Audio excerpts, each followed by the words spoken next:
All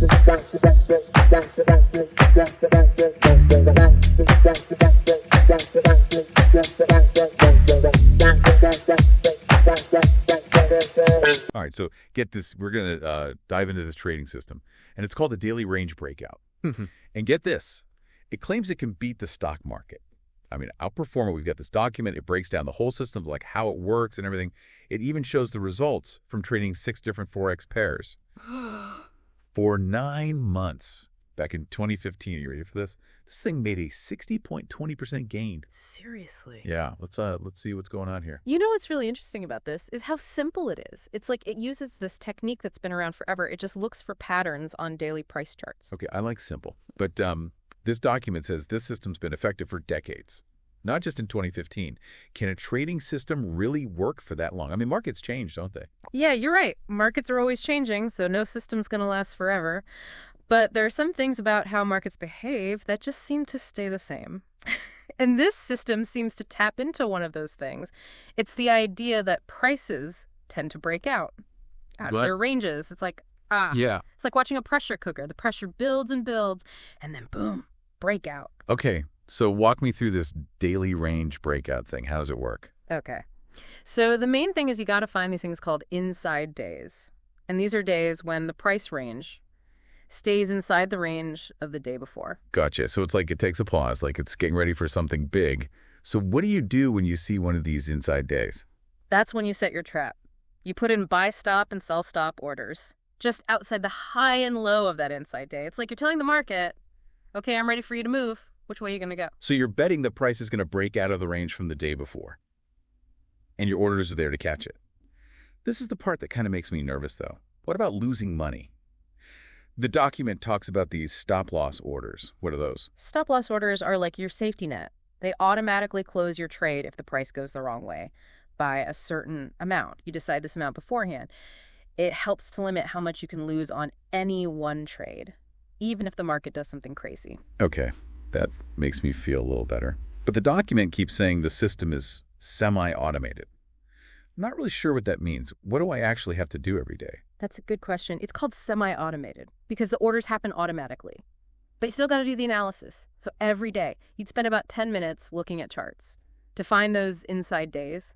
Then you put in your buy stop and sell stop orders, and really important, your stop loss orders. And at the end of the day, you manually close out any open position. Okay, so it's not completely hands-off. You're still the one making the decisions. But the platform does the actual buying and selling. Now, let's talk about those gains. That 60% number is pretty impressive. But honestly, a 51.9% win rate, which is what the document says, doesn't really sound that great to me. It's barely better than flipping a coin. How can that make consistent profits? That's where risk management comes in. And this R thing. R stands for risk. And it's all about controlling how much you could lose on each trade. Let me give you an example. Imagine you're trading USD and you see an inside day. You decide to risk $100 on this trade. That's your R. Your R is based on where you put your stop loss order. So if my stop loss is 50 pips away and each pip is worth $2, then my R is $100. Exactly. Now, the document says this system has an average win of about 1.39 R and an average loss of 0.67 R. This means that if you win, you'd make $139 on average. That's 1.39 times $100. And if you lose, you'd only lose $67 on average, 0.67 times $100. So even though you might not win every trade, your wins are bigger than your losses. Hold on. I think I'm starting to get it. It's not just about winning more trades. It's about making sure your wins are bigger than your losses. That's pretty smart. But this is all based on data from 2015.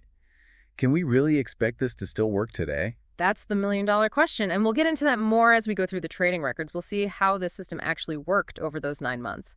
But before we do that, let's talk about the specific things the system traded.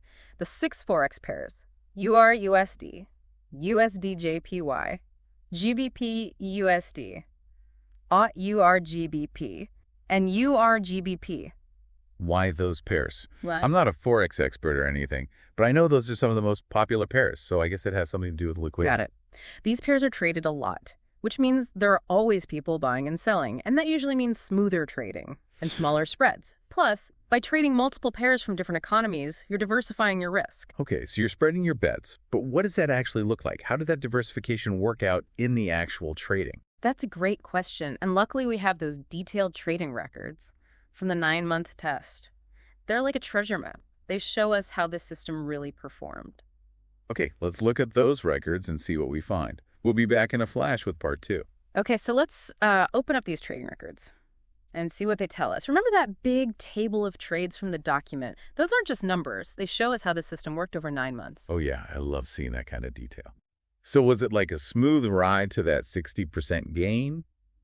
Or were there some bumps along the way? Oh, it definitely wasn't a straight line. There were wins and losses. It was a real roller coaster. But that's kind of how trading is, right? You got to deal with the ups and downs. What's interesting here is how the wins and losses happened. Okay, I'm all ears. What kind of patterns are we seeing? Well, first of all, remember that big 60.20% gain? That didn't come from winning all the time. Out of 187 trades, 97 were winners and 90 were losers. That's a win rate of about 51.9%, which, like you said before, isn't that much better than flipping a coin? Yeah, exactly. So how do you go from winning barely half the time to making a 60% gain? It's all about managing risk. Remember that R thing we talked about? It's about making sure your wins are bigger than your losses compared to how much you're risking. Look at the column in the records called R Profloss. The average winning trade made about 1.39 R, while the average losing trade only lost 0.6 of R. Okay, can you explain that again? Like, I'm 5 years old. Sure. Imagine you're playing a game where you bet on marbles, different colored marbles. You risk $1 on each bet. Sometimes you win, sometimes you lose. But here's the thing. When you win, you get $1.39 back. And when you lose, you only lose $0.67. You see how that works? Even if you win and lose the same number of times, you still come out ahead because your wins are bigger than your losses. Whoa. Okay, that makes sense. So even though you don't win every trade, the system is set up to make more when you win than you lose when you lose. Right, yeah. It's all about that risk management. But looking at these records, were there any really good or really bad streaks? Oh, yeah, definitely. There were times when it seemed like everything was working and other times when it felt like you couldn't win a trade. For example, in early February, there was a great run of 6 winning trades in a row across different currency pairs. Then, in mid-March, there was a rough patch. 5 losing trades in a row. Wow, that sounds like a real emotional ride. Yeah. It makes you think that trading isn't just about numbers and systems. It's also about being able to handle the ups and downs. Absolutely. And these records show that. Even with losing streaks, this system, as long as you follow it, was able to recover and make money in the long run. That's the power of having a plan and sticking to it. Speaking of plans, we talked about diversification earlier. Did the records tell us anything about how that worked? Yeah, I'm really curious about that. It sounds good in theory, but I want to see how it actually worked in real trading. Well, the records show how spreading your risk across multiple currency pairs can help make your returns smoother. Sometimes one pair might be doing poorly, while another one is doing great. For example, in early August, USD/JPY was having a tough time, but IUD/USD was winning a lot of trades. So it's like having a bunch of different investments. When one is down, another one might be up. Exactly. That's why the document says it's important to trade multiple pairs. It's a way to manage risk and maybe make more money overall by taking advantage of how different currencies move. Okay, so we've looked at the numbers, we've seen the wins and losses, and we've seen how diversification helped. But all of this is from 2015. What about today? Can we really expect the system to work the same way now, almost a decade later? That's the big question everyone's probably wondering. Markets change all the time, and what worked before might need some tweaking to work now. And that's exactly what we'll talk about in the last part of this deep dive. Awesome. Let's wrap things up and see what this all means for our listeners who might want to try this system themselves.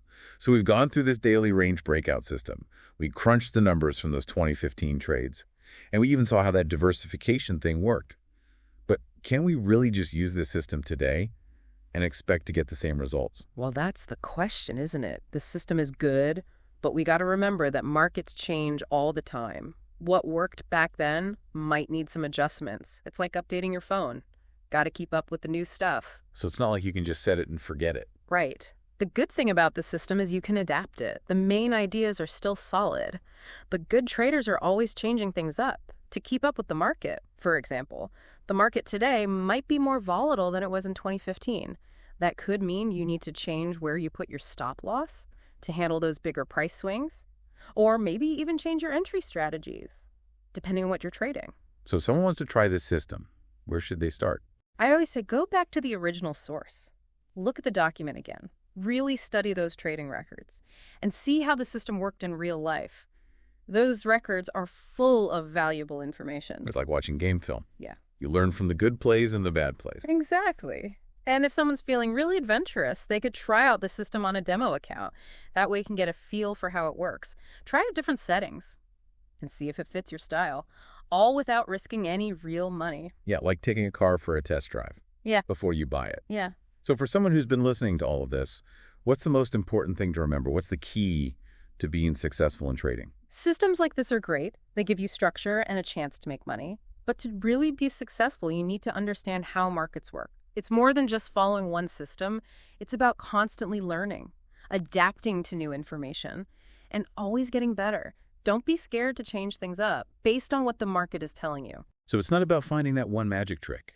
It's about developing a good mindset for trading and learning the skills to navigate the markets. Yeah, that's a good way to put it. Trading is like a journey. And to have a good journey, you need to be prepared, have the right tools, and be ready for anything. This has been a really great deep dive. We learned about this cool trading system. We talked about its potential. And we even learned some important lessons about trading. So for everyone listening, remember that trading is a marathon, not a sprint. Keep learning. Stay flexible. And never stop looking for new knowledge. Who knows what you might discover along the way. Until next time, keep exploring, keep learning, and keep that trading spirit alive.